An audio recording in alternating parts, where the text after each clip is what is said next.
Hello everyone, welcome to another episode of TCG Talk, back today with another video. And today is going to be a fun one. I've been looking forward to doing this video for a while with the Everfest and with the spoiler season coming out. I decided to wait until the end of the day. It's super late right now where I'm at. I wanted to make sure that all the day one spoilers came in so we could go over them and just kind of take a look and see what the new set has in store. I will say, if you haven't looked at any of the spoilers, you can see the first one on the screen right now. If you can't read it, don't worry, I'll read it for you. Some of the aspect ratios are a little messed up, but they're showing a lot of the generic cards first. They've showed a couple brute, right? But overall, just a couple of the generic cards, which I think is cool because they're showing the cards that are intrinsic to this set and are thematic to this set and are really fun cards, right? I think a lot of the serious cards are not going to show until the end of spoiler season, if they show most of them at all. So a lot of these are just fun cards, but they're also cards that could be good. But we'll get right into it because we have a decent amount of spoilers to go through. I'd say about 10-15 cards. So this first one is even bigger than that. So it reads, play even bigger than that only if you have dealt damage, like physical damage this turn. You get to opt 3 and then reveal the top card of your deck. If it has a base attack greater than the amount of damage you've dealt this turn, create a quicken token and draw a card. When I first saw this, I thought Ninja and like Benji especially. Benji would be amazing. You could literally just hit with a Kodachi and then go and then play even bigger than that and basically create a quicken token and draw a card. So it could be super good for that because Kodachi is physical damage. So that's where my mind went first, was just basically ninjas with their Kodachis. But you could play this honestly in anything. It's a 0 pitch. It comes in obviously all 3 colors at rare, so you can even use it as a blue pitch with your ninja. I think that's where it will go personally and initially, but you could obviously use it anywhere else. But it's really cool. Look at the artwork. He's a big dude, just freaking big brawly guy, just freaking causing a ruckus in the tavern. So it's really awesome to see that one. The next one's a really interesting one. I'll blow it up a little bit for y'all. Like I said, some of these pictures are different, so I apologize. But this one is an offhand item or equipment, right? So we saw the teaser on the Fab Twitter about saying that there was going to be an offhand item that wasn't, or a piece of something that wasn't a weapon, and that we haven't seen before, or that's not a shield, is what they said. And it's an Arcane Lantern with Arcane Barrier 1 for offhand. Really interesting. The card's awesome. Like, it's cool. It's dope looking artwork, and it's a cool kind of way to get Arcane Barrier. I'm just trying to think of who would use it, because Ninja uses it too, right? You wouldn't want the only person I say who would use it initially is probably actually Oldheim or Bravo, because you would, instead of using your shield, maybe use Arcane Barrier, like the Lantern, if you're going against like a Kano, or maybe even a Briar, or maybe even a Viscerai. But other than like Guardian, you wouldn't want to run it with Ninja. You really wouldn't want to run it with Warrior, because I'm thinking of one-hand weapons, right? Everyone else, a lot of other people, not everyone, but a lot of other people run two-handed weapons. So I'm thinking Guardians, where this is probably most useful. But regardless, it's a really cool weapon or equipment, and I'm glad that they're kind of mixing it up with how they're doing this. For the next one, a little blurry, but it's called Wild Ride. It's a brute attack action at common. It says when you attack with Wild Ride, draw a card, then discard a random card. If that card is 6 or more, is discarded this way, Wild Ride gains go again. So it's basically, a 2 costs or 3 is 2. I think it's 2. It's hard to read from here, but it's either 2 or 3 costs for 6. They can possibly get go again. Maybe going a little bit wider with Rhinar specifically is where I'm thinking this is probably the most useful, but you could use this the most brute. I'm not as familiar with a brute player, so I won't say like where it's best served or used. If you're a brute player and you're watching this, please leave a comment down below on where you think this is most useful. But it's nice, seeing the class cards a little bit and kind of seeing what different things people are going to get. For the next one, it's Knickknackricabrac, which is so funny.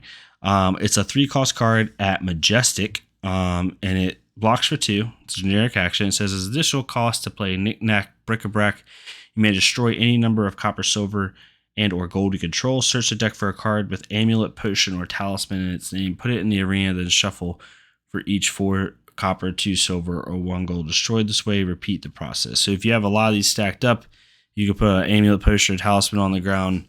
Maybe really good for merchant. It's just a fun card. I don't expect this card to be game breaking, right? But like, look at the artwork. I mean, it's awesome. We saw this on the poster for Everfest, and it's just really cool. They're seeming to do a lot of merchant-esque type cards, or at least a lot of cards that have to do with potions, with talismans, with amulets, with copper, silver. Like, so you could see merchant maybe having a little more fun in the set. So it's really cool to see that. This next one, let me zoom it out just a little bit for you. So this one is pick a card, any card. This one's really cool and it's something we haven't seen a whole lot. So it's a generic action, blocks for 2 at rare, so it's in different different colors for this one. It should be. So look at your target opponent's hand, then name a card. Choose a random card from their hand and reveal it. If it's the name card, create a silver token. Repeat this process thrice. So this was another one of the teasers they had on the tweets that something's going to have the name thrice in it. So it's a 0 cost. Basically, you get to look at their hand, you get to name a card, and then it's kind of like pick a card, any card at random. And if you pick the card that you named, then you create a silver token, and you get to do this 3 times. So good way to create some silver really quickly if you're wanting to pair this with something like a knickknackricabrac. It's so funny, or something like that. Then it could be really cool. Like I said, a lot of these cards maybe aren't game breaking, at least the ones they're showing today for the generics, but they're really thematic to the set. They're really cool with the set, and they're just kind of showing off the Everfest vibe that we're supposed to be getting, which I personally love. I think these are awesome. They're really fun. And I could see a lot of these cards being good in the multiplayer aspect of the game, which I think they're going to try to push a little bit more. And I'm really excited to see what that happens. So now we get to Bravo. This is where my kind of what I'm going to say is going to take a turn. This card is this hero, this new version of Bravo, star of the show, CC hero, 40 life at Majestic, right? Bravo now is changed, right? It's unreal. I have had people agree with me. I've had people disagree with me. This hero is broken. Not because I automatically know what deck to use, but just the fact that this hero has access to Guardians, Elemental Guardian, Earth, Ice, and Lightning cards. The amount of deck building ideas in, like, you're going to sit down from this Bravo playing against, and you're going to have 0 clue what the Bravo is playing. 0 clue. No idea. How do you sideboard against this card, against this hero? Well, time will tell, right? The ability for Bravo now is if you reveal an Ice, Lightning, and Earth card in your hand, then your next attack that turn that costs 3 or greater gets +2 and dominates. So basically, it's tear asunder. So I don't think this version of Bravo is broken because of the ability. I think it's just broken because of the card pool that it has access to now. The amount of deck ideas and deck building that this hero is going to get is unreal. So it's going to be really fun to see what people do with this deck. If not for anything, maybe it won't break the format, but maybe it'll just be a really awesome, fun, insane deck to build. I can already think, even as someone who's never played Guardian really that much, I can see all the ideas that you could possibly do with this deck. And I'm super excited to see what a lot of familiar and experienced Guardian players do with this deck, because you just have so many ideas at your disposal. So many ideas. If you play Guardian, let me know what your immediate thoughts were when you saw this hero card. What are your thoughts? Point to, for me, not having played Guardian, I think you run Earth. I think Earth's really good for your attacks. Obviously, give +2 dominate, and then you run splashes of Lightning and Ice. You fuse when you can, do his ability when you can, but really you're just looking for amazing fuse effects with all 3 elements, and then adding in some really good Guardian cards on top of that. So overall, just pretty nutty. The next one, so this one was really an interesting card for me. So it's Smashing Good Time, right? So we'll read the text and then I'll say why this card's really interesting. So it's a 0 cost, blocks for 2, generic action at rare. It says the next time an attack action card hits a hero this turn, you may destroy an item they control with cost 2 or less. If Smashing Good Time is played from Arsenal, the next attack action card you play this turn gains +3. Now there's 2 aspects to this card, right? This comes at red, yellow, and blue, I believe. If I'm remembering correctly, we actually can check really quickly. Let's go up. Yep, red, yellow, and blue, right? So it's my immediate thought was Ninja. And this is why. You have one side of it, right, which basically is like can go really well against Mechanologists, or really good against even a lot of the cards in this set where you're breaking a lot of items that they have. But where it's also really good is just any aggro deck. This is basically a Nimblism without the one or less con side of things. It's going to give any attack +3. So it's basically a Plunder Run without the draw effect.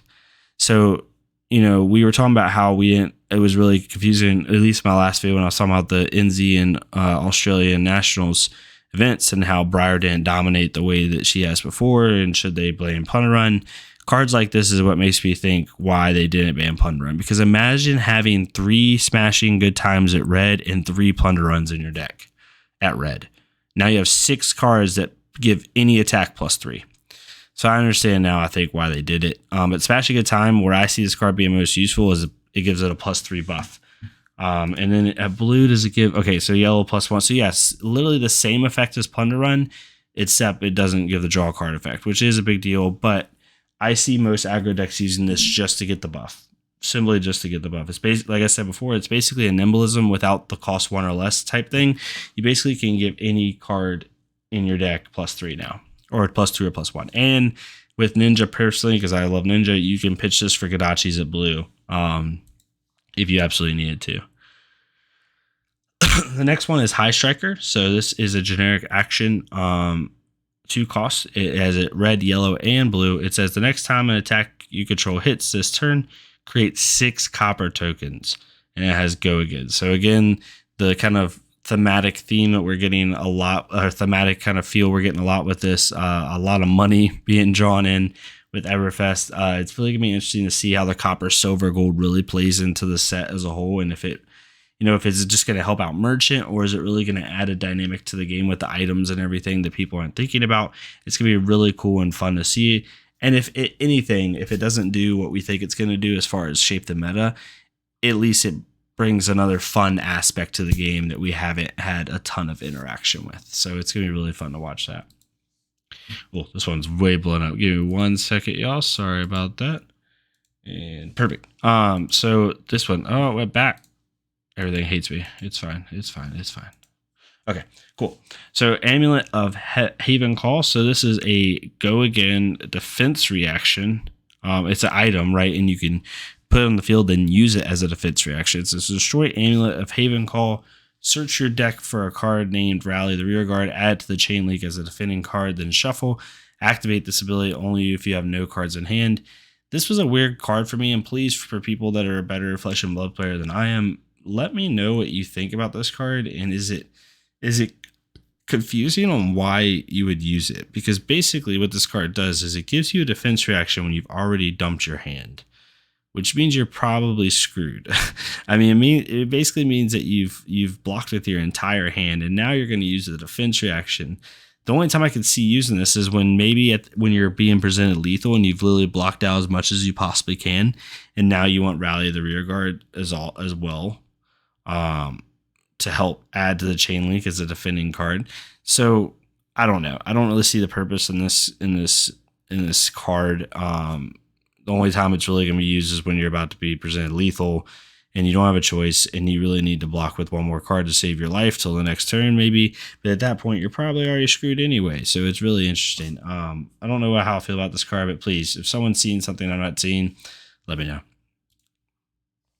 So the next one is one of my favorite ones, both from a card perspective and how it looks and from a play perspective. Fire Breathing, 2 costs at Majestic, so it's only going to be in red. It's a 2 cost for 3, but it's an instant. For 1 resource, it gains +1. Activate this ability only while Fire Breathing is attacking. So basically, you can pump it for as many resources as you have. Now, so effectively, let's just say you play pitch a blue. You have 3 blues, ideally, right? 3 blues with Fire Breathing. Pitch a blue, play Fire Breathing. It's hitting for 3, and then you use your last 6 resources plus the 1 you have left over, so +7. So now it's a 2 for 10, which sounds insane, but that's how you could do it. Now, a lot of people are talking about Exude Confidence and how if you do like the math of 3 to 1 and how much Exude Confidence being 0 cost is being 2 costs, all this other stuff. Exude Confidence is technically like the same thing except better. Where I like fire breathing personally is that you can, I'm thinking like the McGinty line, right? Like you, like in Katsu, like you play Whelming and McGinty, you pop Breeze Rider boots if it's hit, and then you go grab 3 Lordowinds, you play Lordowin, and then you pump fire breathing for 6 with the last 2 Lordowinds, and now all of a sudden your last one is hitting for what, 4 plus 7. So there's definitely things you could do with it. It's not the greatest card in the world. It being a 2 cost hurts a little bit. I wish they probably would have done it at 1 cost, so it would have been a 1 for 3, and then you could pump it. But that way you could pitch 1 for 3, then make it a 1 for 5. I think that would have been pretty balanced and good. But 2 for 3, who knows? Maybe it's better than I think it is. Definitely something you can think about using, but it's a really cool looking card. I mean, look at that card. I mean, it's awesome looking. Awesome. The next one, Talisman of Featherfoot. This can go with fire breathing. When an attack you control gains exactly +1 from an effector in the reaction step, destroy Talisman Featherfoot and the attack gains go again. So basically what you do is you play this on the field. It's an item, right? Then you play fire breathing, you give it +1, so it's basically a 2 for 4, and then Talisman gives it go again. Right? So you can see the synergy that they're trying to make it with these cards. The next one, which is a really fun one and a funny one overall, is Bingo. Bingo, why does it do that? I don't understand. Why does it hate me? I'm gonna try one more time, y'all. One more time. We're gonna try one more time. I think I'm accidentally clicking it. Okay, cool. Sorry about that, y'all. So Bingo is a 1 for 5. When Bingo hits a hero, they may reveal a card from their hand. If it's an attack action card is revealed this way, Bingo gains go again. If it's a non-attack action card revealed this way, they draw a card. This card would be really fun and really good, I think, in aggro decks. Because if you have Snapdragon Scalers, Bingo hits, maybe you pumped it with something like the +3 that we saw earlier, like Smashing Good Time. So now it's a 1 for 8, right? And then if it hits, which is probably going to hit, you're either going to get go again or you're going to draw a card, and you can give it go again with Snapdragon Scalers anyway. So it seems like really good for aggro decks. We'll have to see how it shapes out, but I really like this card. I really think it's a good card, especially for aggro decks. And then the last one that we have here is Potion of Luck, which is basically a Hope Merchant's Hood. At instant speed, it's an item. You can destroy Potion of Luck, shuffle your hand and your arsenal, not just your hand, but and your arsenal back into your deck, then draw that many cards. It's basically Hope Merchant's Hood, an item. So it's really nice, and you can shuffle back in your arsenal. So if you don't like your arsenal, you didn't have a choice, you can shuffle it back in and then redraw. So it eliminates the dead hand aspect, and it's a 0 cost. You can pitch it for resources at blue. But that is the Everfest cards that we've seen, right? Smashing Good Time. There was a couple other ones like we saw way back, so like Life of the Party and This Round's on Me, the ones we've already seen. Arcanite Skullcap, obviously, but there's a lot of different cards in here that haven't been shown. As you can see, Wizard has only been revealed 1. The one thing I wanted to show that was kind of funny or kind of cool was if you go up to the Guardian section, just one second, here it is. You notice that Valda is here and Bravo is here. My guess is these two are also Guardian heroes. Like, why would they do like normal card Bravo, Valda? So I'm assuming there's going to be 4 Guardians, which would make sense. Everfest is the Guardian show. So we'll see how it goes. Yeah, let me know what you thought of the video. Let me know what you think of the new cards. We're going to be getting them every day. I'm going to try to do recaps either every day or every other day of the spoilers. So you can kind of get a feel for what they all are. Let me know what you think of the cards so far. Which one are you most excited about? Which ones do you want to see coming up? And yeah, if you like this content, leave a like, comment, subscribe. If you don't like it, totally fine, totally understandable. Go to another Flesh and Blood creator, leave a like, comments, and subscribe on their stuff so we can get more people seeing this game. I just want people to love the game. I don't care if it's through me or through someone else. But yeah, hope you all have a great rest of your week, and I'll see you all next time on TCG Talk. Thank you all so much.